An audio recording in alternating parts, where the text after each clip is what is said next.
أشهد أن لا إله إلا الله وأشهد أن محمدا رسول الله. Warahmatullahi wabarakatuh. Alhamdulillah rabbil alamin, wassalatu wassalamu ala rasulil amin sayyidina maulana Muhammad wa ala alihi wa ashabihi wa man istanna bi sunnatihi wa ihtada bi hadihi ila yaumiddin, amma ba'd. Rabbi shrah li sadri wa yassir li amri wa hlul 'uqdatam min lisani yafqahu qawli wa la hawla wa la quwwata illa billahil aliyyil azim, wa amma ba'd. Terima kasih kepada pengacara majlis, tuan-tuan yang dirahmati oleh Allah Subhanahu wa taala sekalian. InsyaAllah kita bersyukur pada Allah Azza wa Jalla kerana kita diberi kesempatan hidup lagi untuk hadir majlis ilmu pada tengah hari ini, insyaAllah. Jadi sebelum kita mulakan kuliah kita pada hari ini, saya mendapat satu soalan daripada sahabat kita. Z meninggal dunia, meninggalkan harta yang banyak dan meninggalkan arwah. Arwah ada isteri, ada ibu, ada ayah, ada seorang kakak, dua adik perempuan, dua orang anak angkat yang telah dibin dan dibinti atas nama arwah. Mohon jelaskan bagaimana cara pembahagian harta secara faraid dan berapa bahagian, dan apakah anak angkat juga berhak?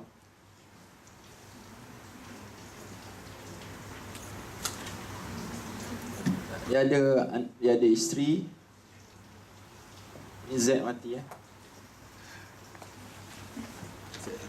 Pendek je nama dia. Dia ada ibu, dia ada ayah, dia ada kakak, dia ada dua adik perempuan, dia ada anak angkat.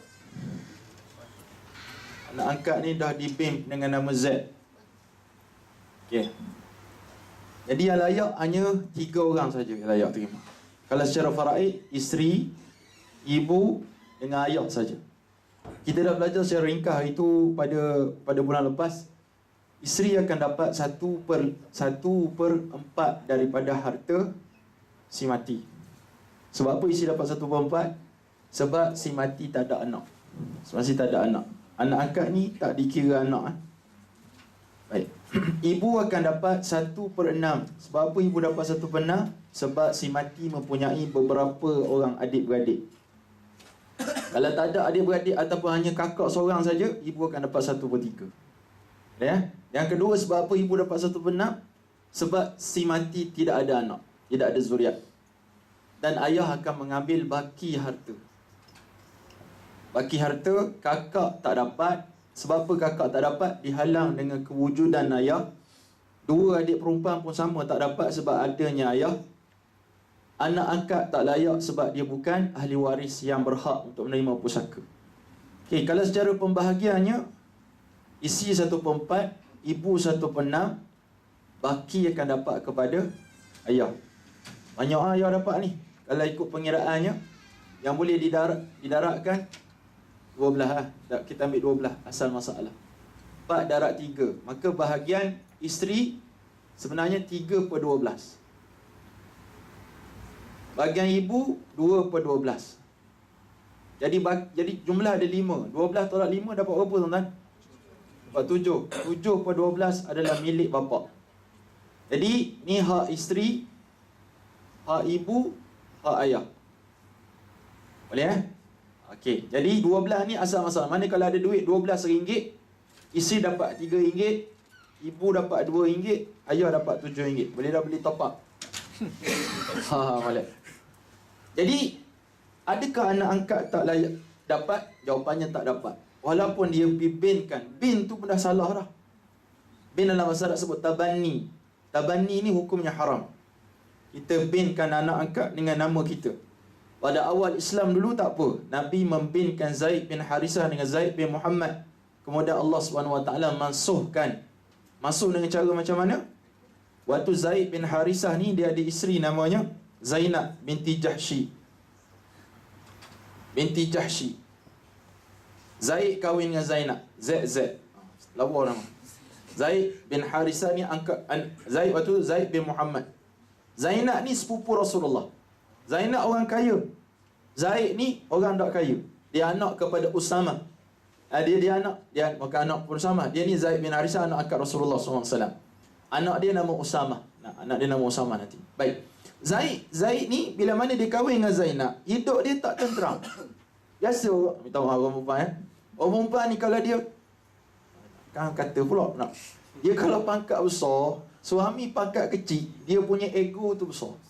Itu sebab kufuk kena ada dalam perkahwinan. Kafaah ataupun kufuk sama level, ataupun lelaki biar lebih sikit pada di atas daripada perempuan. Walaupun memang kita di atas, tapi memang kita kena ke atas. Ramai tak faham. Zainab binti Jahsy. Zainab binti Jahsy ni bila mana berkahwin, dia tak aman. Jadi bercerailah Zaid dengan Zainab. Allah sebut satu-satunya nama sahabat dalam Al-Quran Zaid. Dalam Quran tuan-tuan carilah sahabat yang Allah sebut nama dia Zaid.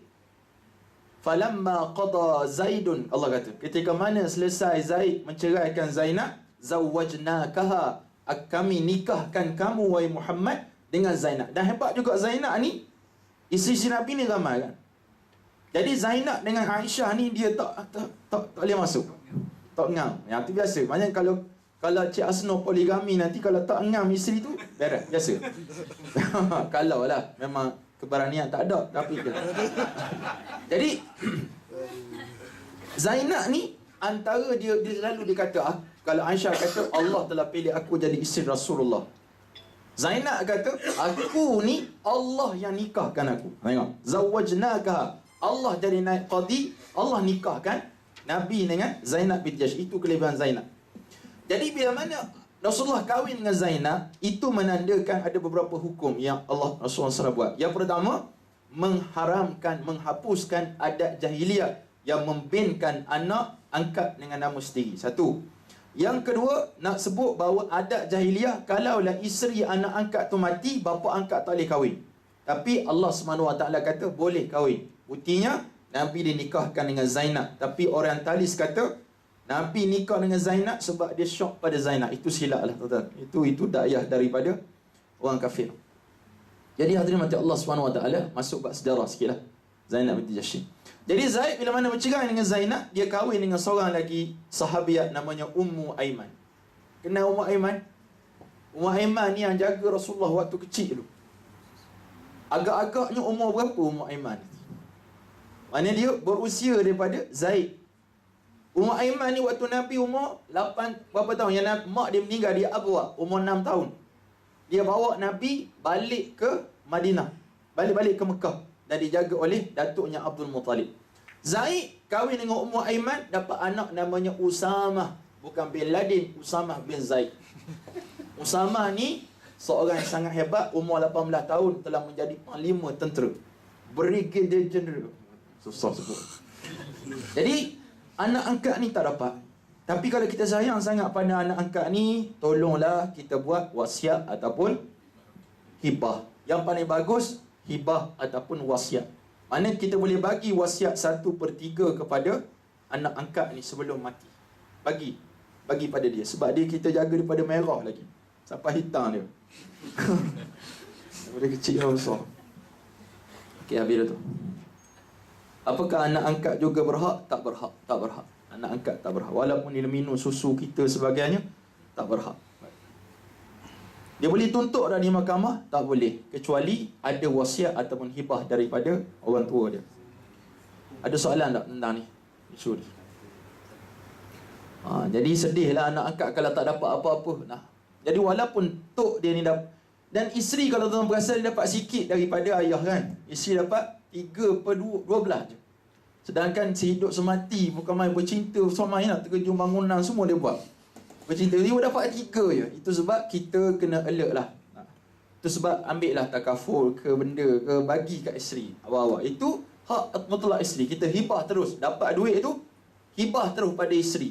Yang faraid ni je biar bagi pada mak ayah. Bukan kita anak derhaka, tapi kita bukan takut bini tapi bagi kelebihan pada dia dah. Isteri pula dah dapat duit, jangan nikah terus. Nikah baru. Dahsyat, sedih suami menangis dalam kubur. Tapi nikah tak ada masalah. Suami sama tak? Kan kalau isteri mati, suami ni kalau dalam macam tu sama tak? Bagi untuk Ya, suami akan dapat 1/2 kalau tak ada anak. 1/2. 1/2. Kalau ada anak 1/4. Kita sampai mana itu? Surah 8. Wa in kana rajulun yurasu kalalah. Bismillahirrahmanirrahim. Allah Subhanahu wa taala berfirman, wa in kana rajulun yurasu kalalatan aw imra'atun wa lahu akhun aw ukhtun falikulli wahidin minhum as-sudus fa in kanu akthara min dhalika fahum syuraka'u fi ath-thuluth min ba'di wasiyatin yusa biha aw daynin ghayra mudar wasiyatan min Allah wallahu alimun halim.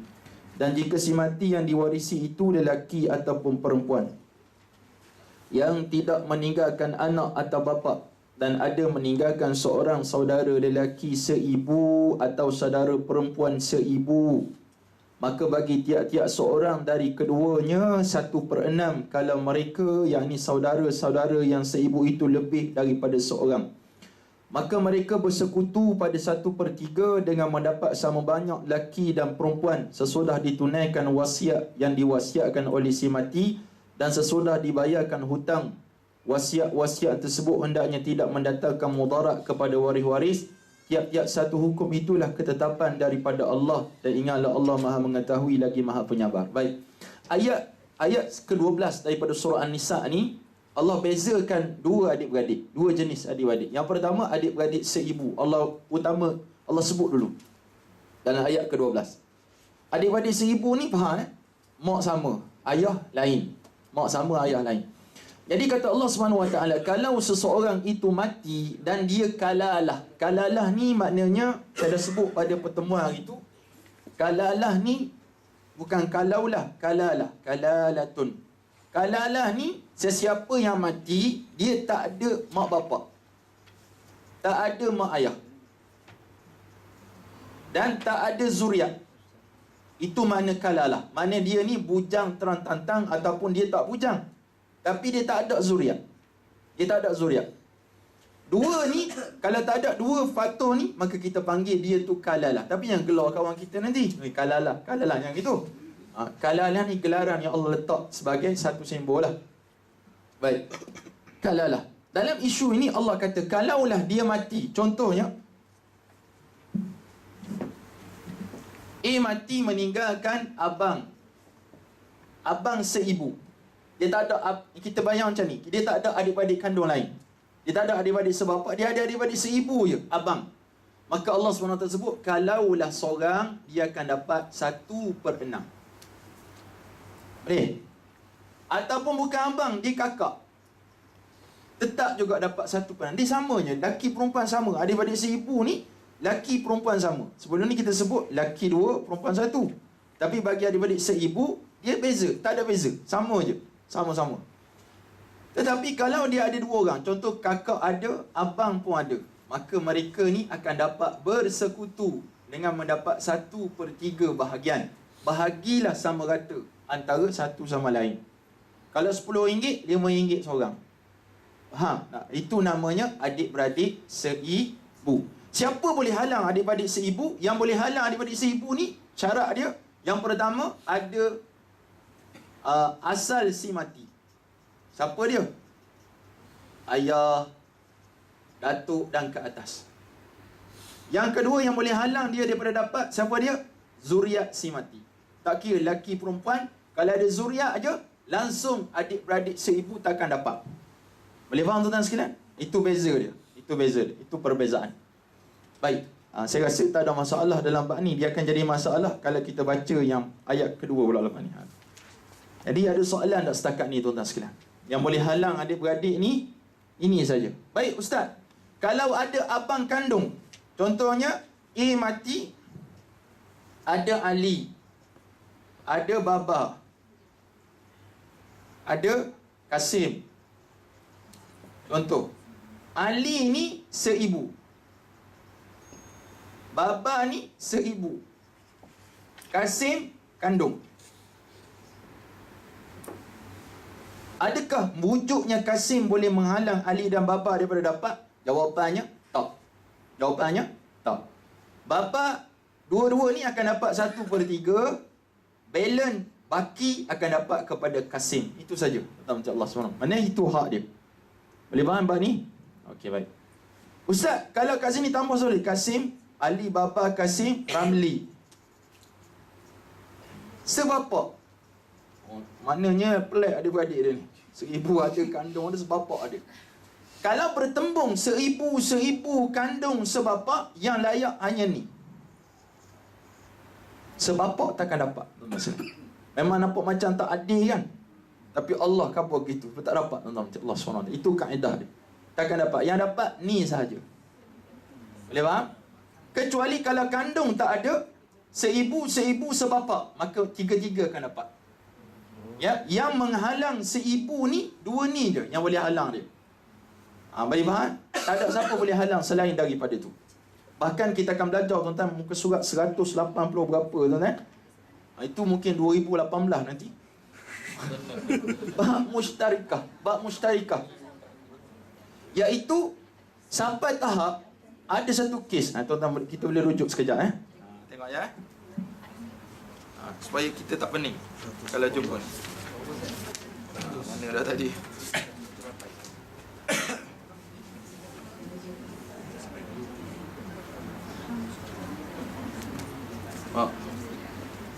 Nampak banyak soalan belakang tu.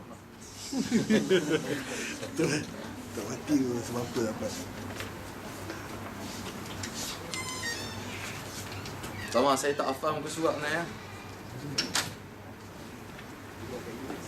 Okey, muka surat 145. Kita lompat sekejap. 145. 145. Betul, 146. Ayalah 145. Tahu. 143, 143. Baik. Apakah dimasukkan dengan masalah musytarikah atau musyarakah?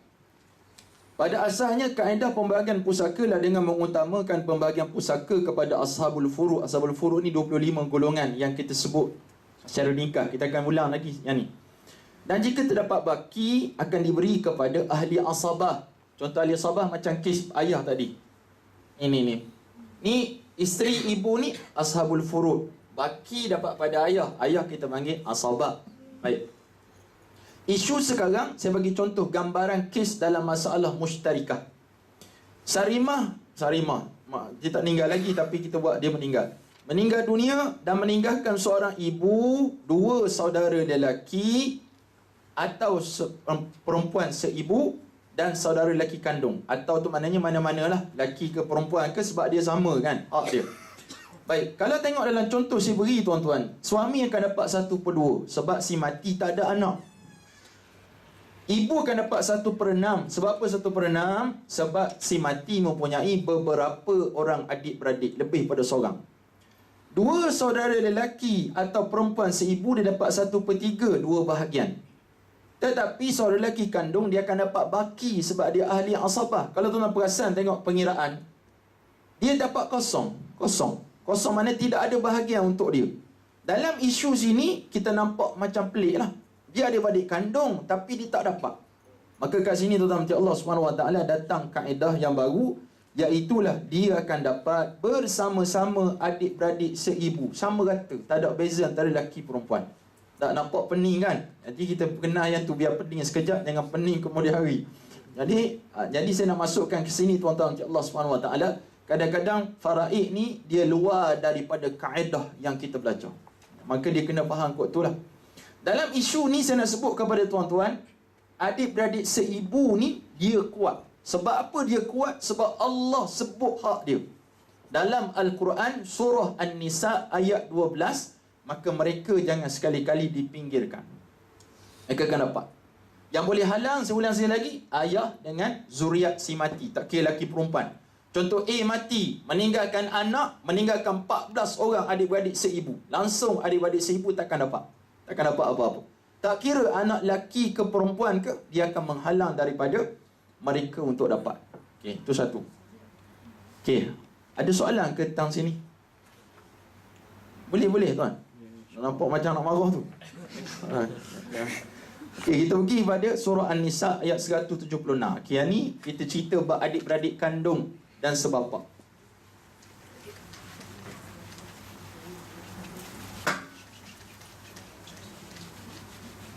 Kenapa Allah bezakan tiga jenis adik-beradik ni? Sebab tuan-tuan, sebab kadang-kadang orang pandang si ibu ni tak kuat mana dia pandang. Jadi dia ingat tak dapat apa-apa. Sebenarnya kuat ya. Ada seorang kes di Ipoh tu umur dah 70 tapi adik-beradik seibu. Tak dapat, ahli waris tak bagi kat dia, maka dosa tuan-tuan macam Allah SWT. Walaupun dia tua, dah nyanyok sekalipun, dia tetap ada hak dia. Cuma tak boleh bagi kat dia sebab dia nyanyok. Kita bagi kepada pemegang amanah, lantik pemegang amanah untuk tadbir harta dia. Okey, baik. Allah SWT sebut pula tentang adik-beradik sebapa dan adik-beradik kandung. Kenapa ulama kata adik-beradik sebapa ada kat sini? Sebab itu daripada ijtihad ataupun tafsiran daripada para ulama. Yastaftunaka qulillahu yuftikum fil kalalah in imru'un halaka laysa lahu waladun wa lahu ukhtun falaha nisfu ma tarak wa huwa yarithuha in lam yakun laha walad fa in kanat asnatayn falahuma ath-thuluthani mimma tarak wa in kanu ikhwatan rijalan wa nisaa falidhakari mithlu hazzil unsayayn yubayyinu Allahu lakum an tadhillu wallahu bikulli shay'in alim.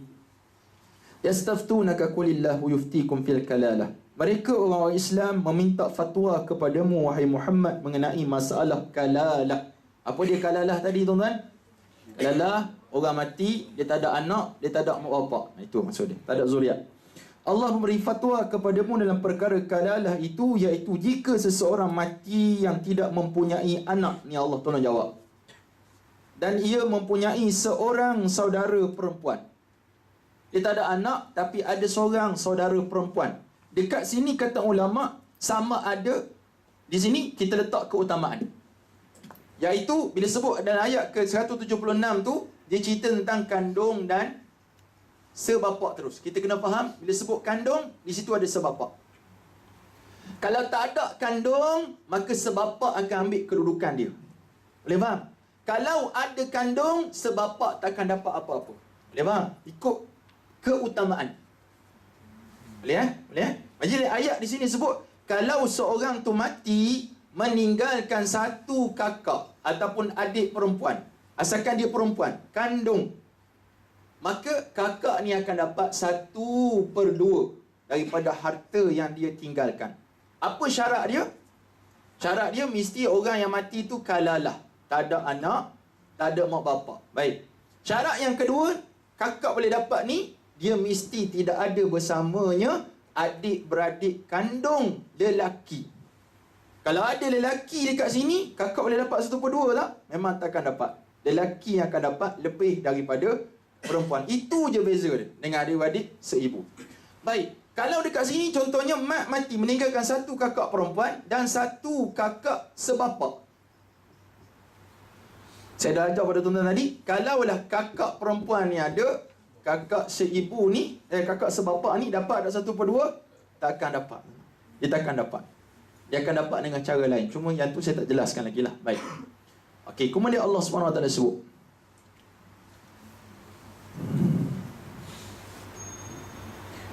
dari harta yang ditinggalkan oleh si mati, wa huwa yarithuha illam yakun laha walad.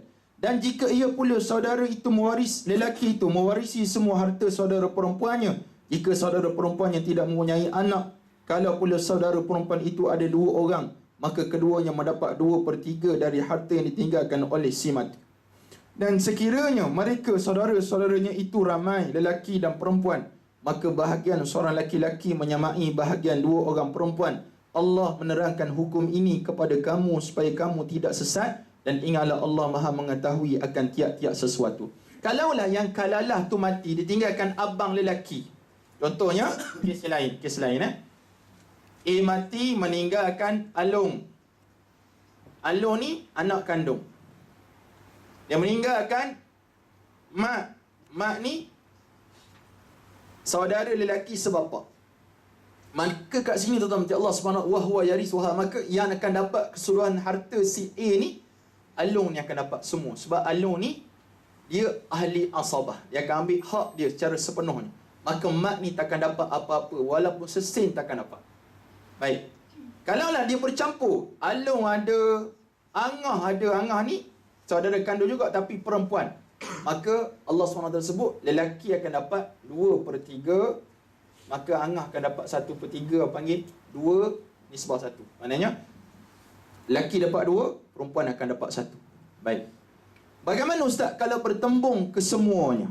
Kesemuanya bertembung, yang akan gagal untuk mendapat pusaka hanyalah adik-beradik sebapa saja takkan dapat.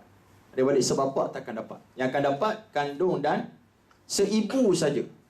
Begitu juga kalaulah tuan-tuan dah berhimpun semua dah. Mati. Ada abang kandung. Dia ada abang sebapa. Dia ada abang seibu. Dia ada kakak kandung. Macam-macam ada. Tiba-tiba dia ada ayah. Habis. Ada ayah je, habis. Nema ni takkan dapat apa-apa. Walaupun ayah nak mati dah. Saya khabar macam itu kan. Abang ni semua sadar belaka, memang dia takkan sedar tak dapat duit tu. Macam Malaysia lah, gagal untuk dapat pingat emas. Letih jaga malam. Allah. Atuk kalau ada ayah pun, atuk takkan dapat. Tapi kalau ayah tak ada, atuk ada. Atuk akan menghalang ya. Dia akan menghalang dia pun. Dapat. Baik. Syekh Muhammad Ali As-Sabuni hafizahullah berkata, tuan-tuan kalau ada soalan boleh tulis kalau malu kan.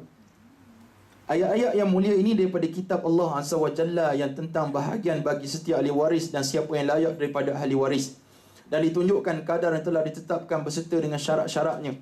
Begitu juga diterangkan dalam ayat-ayat tersebut keadaan yang mana seseorang akan mewarisi harta pusaka dan keadaan yang tidak melayakkannya untuk mendapat pusaka. Begitu juga bilakah masanya mereka mewarisi secara fardu dan juga dengan cara asabah, dengan cara menghabisi ataupun mengambil baki atau bersama-sama, yakni mendapat secara fardu dan asabah.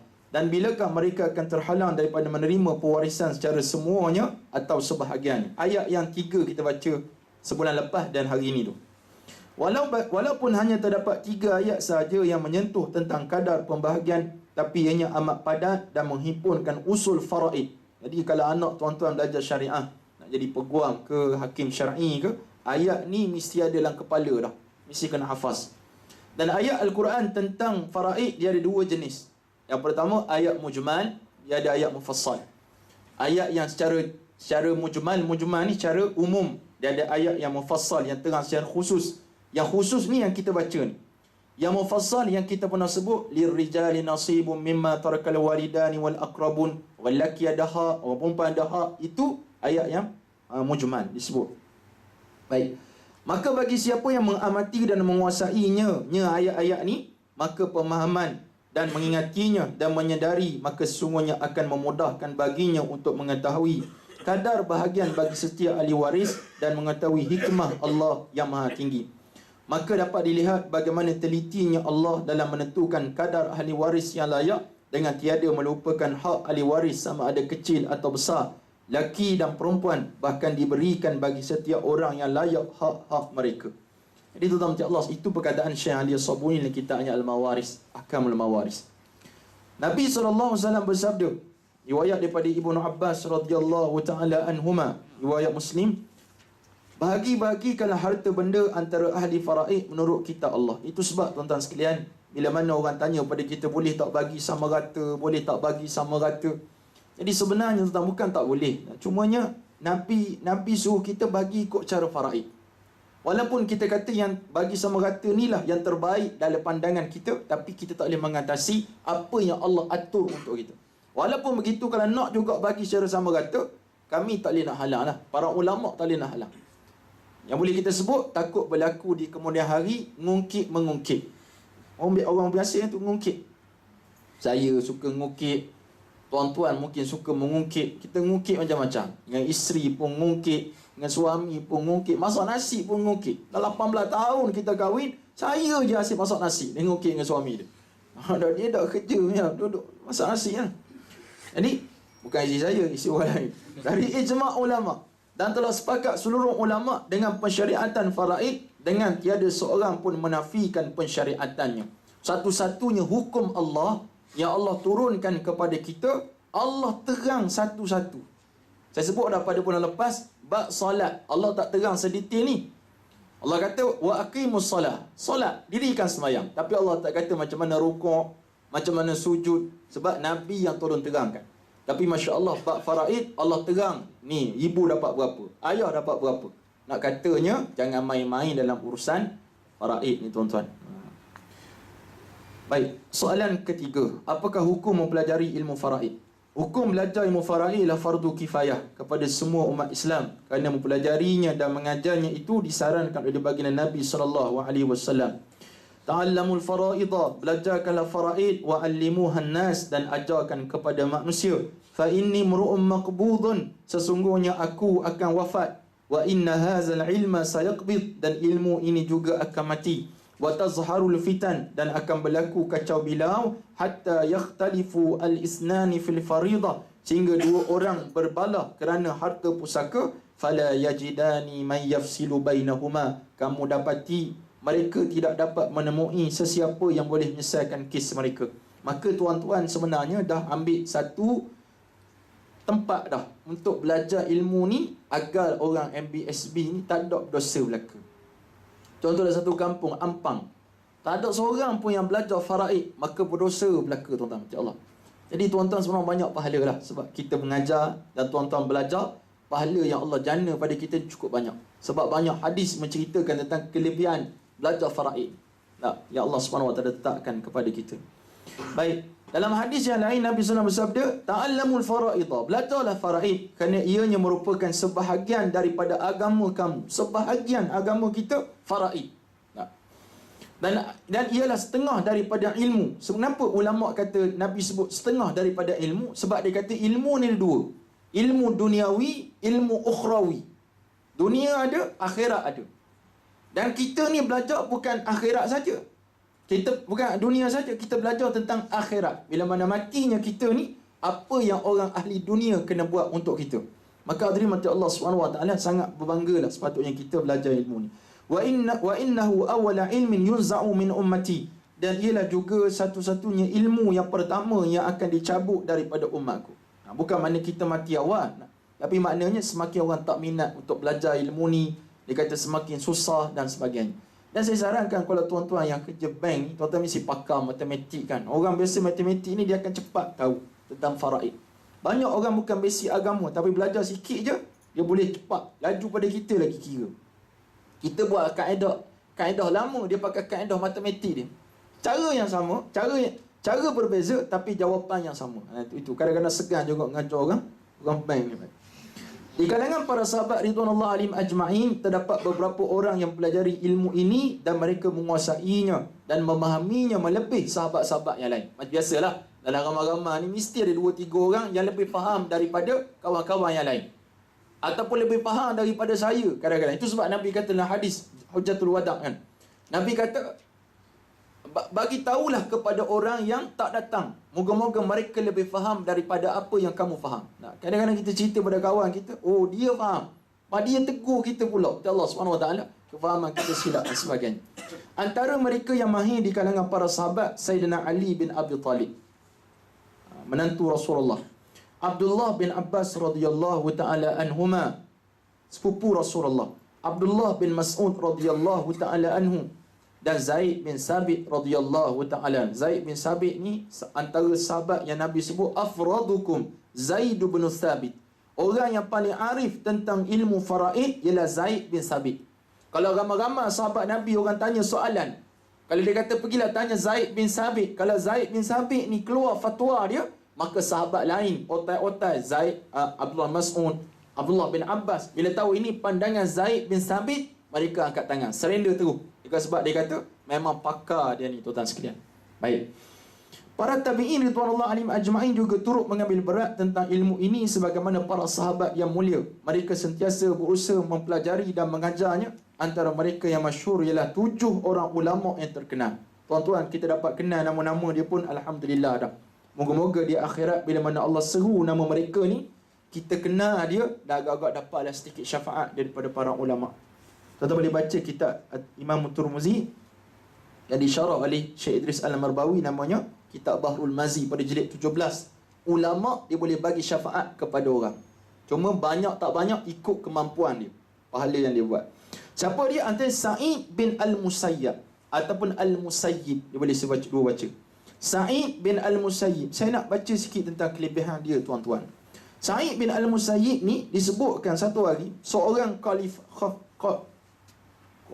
khalifah ni menteri datang bertemu dengan dia nak nikahkan anak lelaki dia dengan anak perempuan Sa'id bin Musayyab. Tuan-tuan, kalau ada seorang menteri lah nak anak kita, ramuknya kita gembira ke duka cita?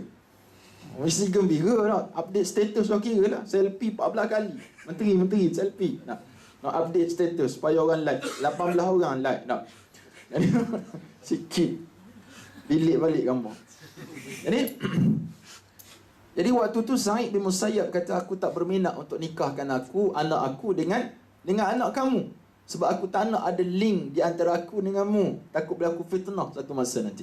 Kita kalau dapat yang tu lagi CEO nak ke kita. Oh, berat Nana. Kalau tolak kan tak dapat benda tak. Kalau terima dapat sedih. Jadi macam mana kita nak? Jadi terimalah, gembira sangat. Sa'id tak.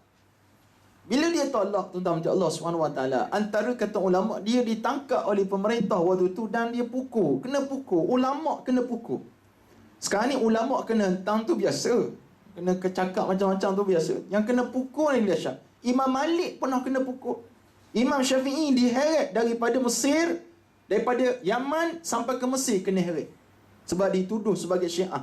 Sebab dia sayang pada Ahlul Bait Rasulullah SAW. Bahkan dia tu keturunan Rasulullah SAW. Imam Ahmad bin Hanbal kena penjara sampai mati. Ibnu Qayyim al-Jauzi kena penjara sampai mati. Ibnu Taimiyah kena penjara sampai mati.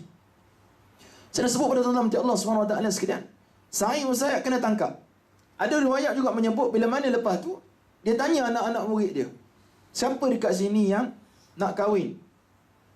Maka ada seorang yang sangat miskin yang kat tangan, dia kata hamba. Macam kita, saya nak kahwin. Nak kahwin dengan siapa? Dengan anak saya. Maka saya ambil budak ni dan dinikahkan terus tanpa ada duit langsung.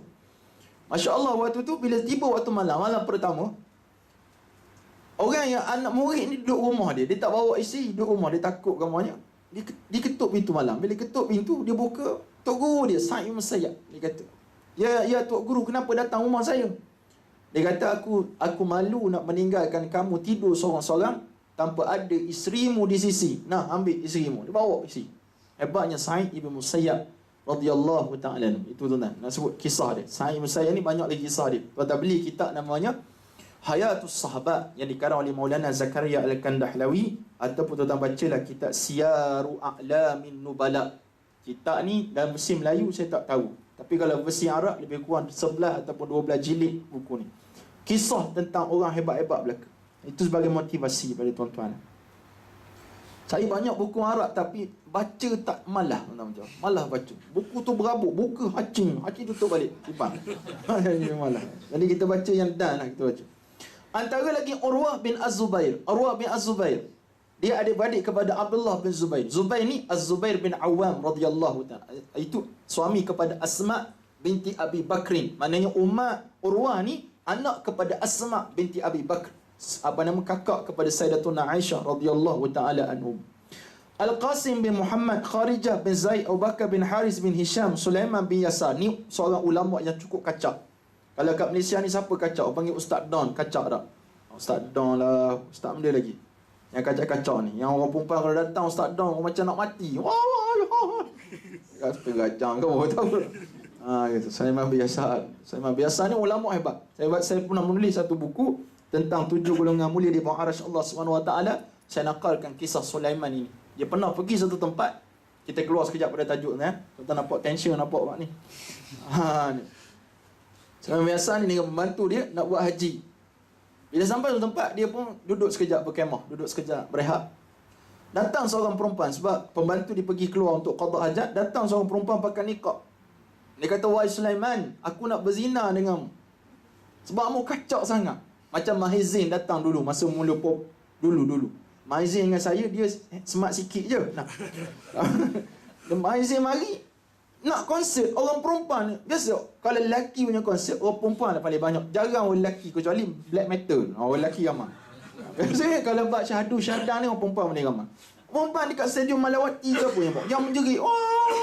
Apa Mahizin buat? Allahu Akbar, azan. Sebab setan banyak waktu tu. Senyap orang perempuan. Malu kat Allah dah.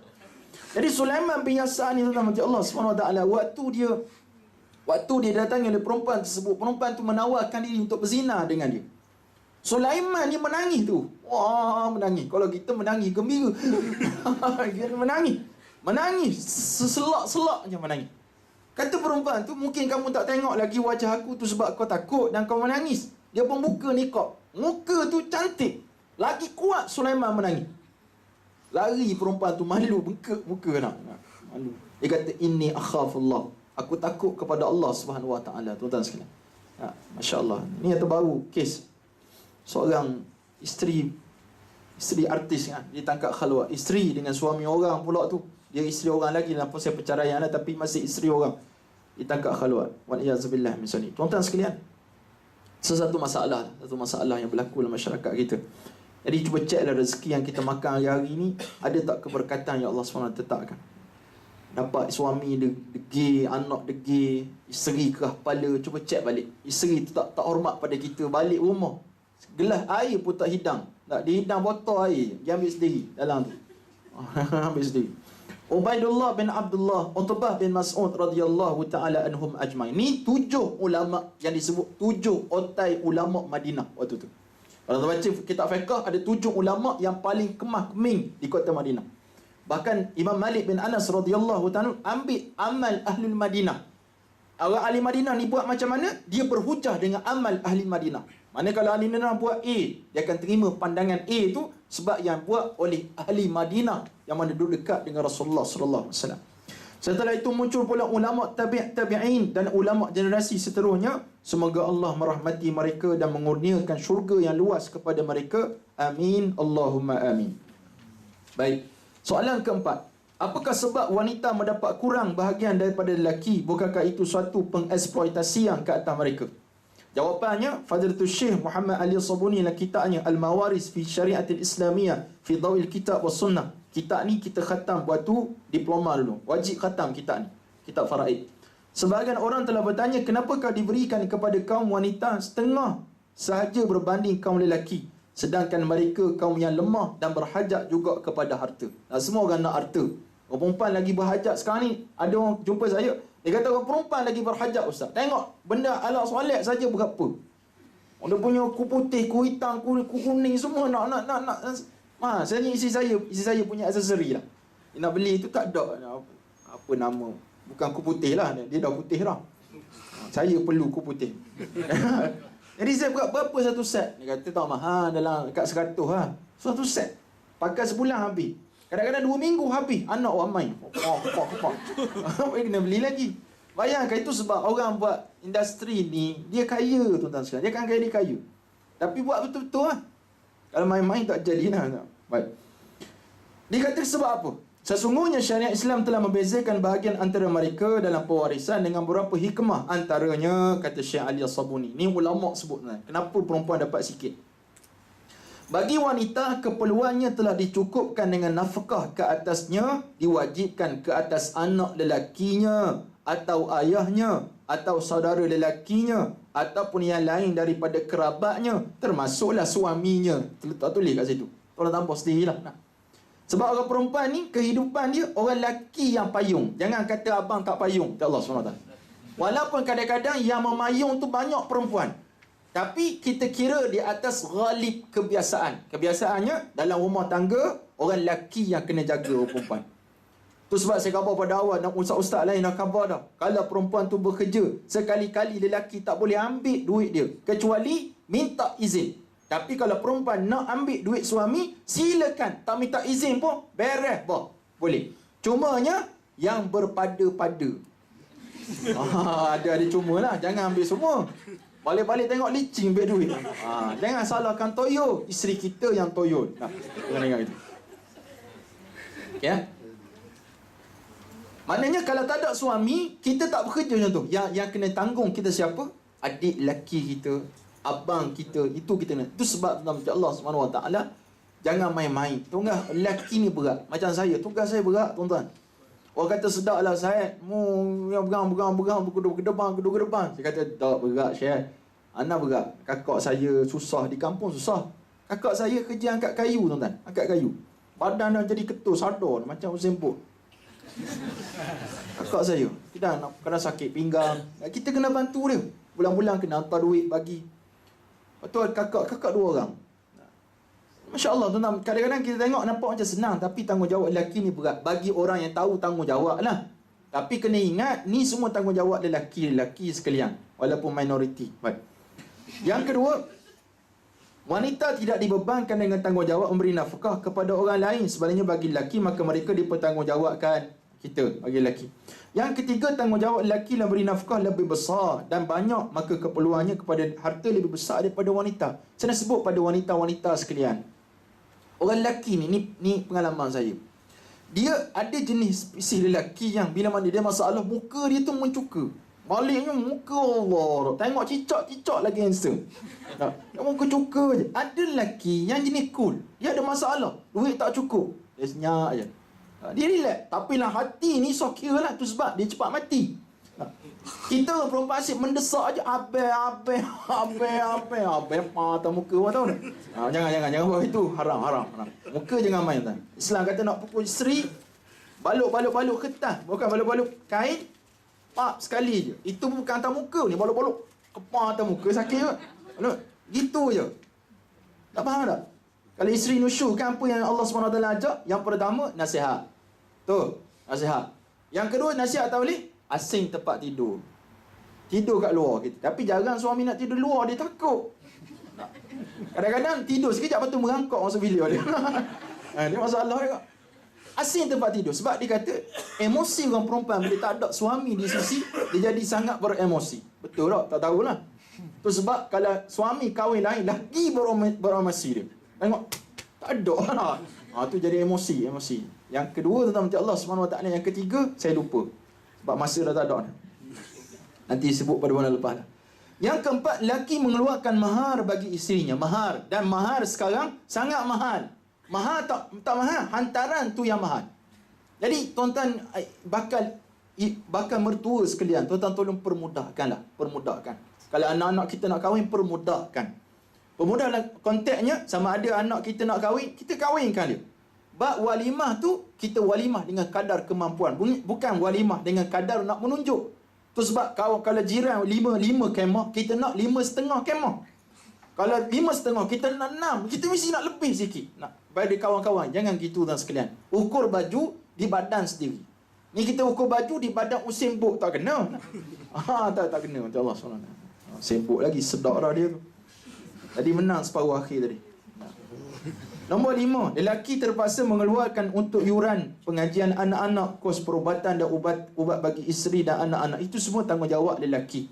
Tapi kalau perempuan nak tanggung bersama, silakan kalau yang bekerja. Cumanya semuanya itu atas batu jemala lelaki. Itu sebab lelaki yang tengok rambut cepat gugur.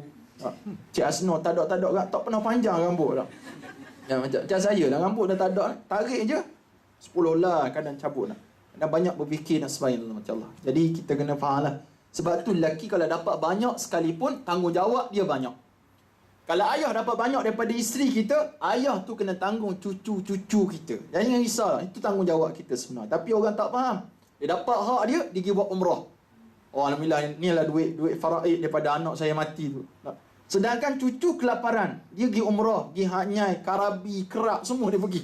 Anak-anak tu dosa lah pada kita. Tak faham pada manasik atau maqasid faraid.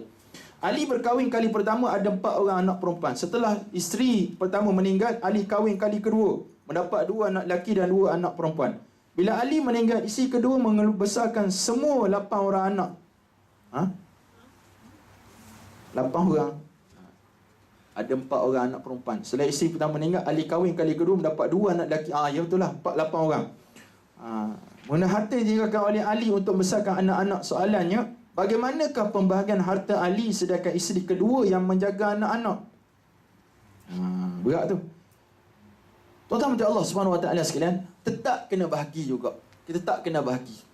Tetapi kalaulah waktu Ali meninggal tu anak-anak masih kecil, memang mereka tak berhak memegang harta, maka isteri kedua itulah yang akan menjadi pemegang amanah. Maka selama mana duit itu digunakan untuk tadbir harta tersebut, tadbir anak-anak, dia boleh guna duit faraid tersebut. Cuma jangan makan secara batil. Jangan bakar maknanya dia pakai duit tu untuk diri dia, beli barang kemas, beli alat solat, buat tukar lansir, tak boleh. Tapi gunalah duit itu untuk maslahat 8 orang anak Ali tadi. Cumanya kalau ada baki lagi, kalau anak tu dah besar, maka bahagilah tuan-tuan Allah Subhanahu Wa Taala. Tapi kalau mereka ni waktu Ali meninggal dunia dah besar belaka, maka wajib difaraidkan kepada semua anak-anak tersebut. Jadi kalau kat sini bila mana mati kita masukkan kat sini ada 6 orang anak perempuan, ada 2 anak lelaki, tercampur semua. Itu yang kita belajar adik-beradik ni, kalau mati adik-beradik baru kita panggil kira adik-beradik. Kalau dalam isu Ali mati tadi, itu semua anak dia. 2 lelaki, 6 perempuan. Walaupun ni isteri yang berbeza. Itu maksud saya dalam kes ni. Jadi anak kat sini 4 orang, ibarat 4 orang. 6 jadi 10 semuanya. Kalau duit tu ada RM10, setiap anak lelaki akan dapat RM2. Setiap anak perempuan akan dapat RM1. Jadi hukum bagaimana pembahagian harta Ali, kalau isteri kedua tu menjaga anak dia, maka dalam kes ni tuan-tuan Allah Subhanahu Wa Taala sekalian, dia boleh menggunakan harta yang peninggalan si Ali tadi, tetapi janganlah menzalimi kepada hak anak-anak dia. Tapi dekat situ isteri akan dapat 1/8 hak. 1/8 hak dia isteri kedua tadi. Sekarang anak-anak telah menganggap harta Ali lah milik ibu. Bagaimana pembahagian harta bila isteri kedua meninggal dunia pula? Sudah. Ni reka ke benda betul ni? Jadi anak dah anggap harta Ali tu, bila sebut anggapan tu persepsi saja je. Jadi tetap harta tu ada milik mereka, milik anak-anak lagi. Jadi kalau mati pula isteri kedua, ibu ni dia hanya ambil hak harta ibu yang ada saja. Itu yang difaraidkan. Yang layak pada isteri kedua ni hanya anak-anak dia saja. Siapa dia? 2 anak lelaki tadi dan 2 orang anak perempuan tadi. Yang 4 orang tadi takkan layak dapat menerima harta daripada isteri kedua. Itu sebab dia bukan anak-anak dia. Baik. Boleh faham? Yang layak untuk dapat, kalaulah isteri salah seorang adik-beradik ni mati, barulah yang lain tu akan dapat harta. Itu masuk yang kita bicara ni. Nampak macam laju kan, sebab masa dah dekat nak time. Jadi tuan-tuan Allah Subhanahu Wa Taala sekalian, masa dah dekat nak time. Jadi tuan-tuan Allah Subhanahu Wa Taala sekalian, jadi panjang lagi sebenarnya perjalanan kita ni. Jadi bulan 9 ni saya tak pasti saya dapat hadir ke tak tuan-tuan Allah, sebab dekat sangat dengan Aidil Adha. Tapi kita usahalah macam mana yang sebaiknya. Jadi dah isu ni tuan-tuan Allah Subhanahu Wa Taala, kalau rajin tuan-tuan cubalah Google, ada permasalahan boleh SMS pada saya, nombor telefon saya dekat belakang tu. Nombor telefon saya dekat belakang tu dalam profil. Ada soalan ni? Ya, boleh. Zack mati, ditinggalkan isteri dengan anak. Dia bagi faraid semua. Tapi bini dia nak tuntut harta pencarian. Boleh? Ya, kan? boleh. Boleh. Berapa dia punya perkiraan? Kadar dia tu saya tak boleh tetapkan. Maksimum setengah. Itu atas kearifan yang arif hakim. Hakim yang boleh menetapkan berapa yang layak isteri Z tu dapat. Jadi atas pencarian ni akan dapat dahulu sebelum faraid.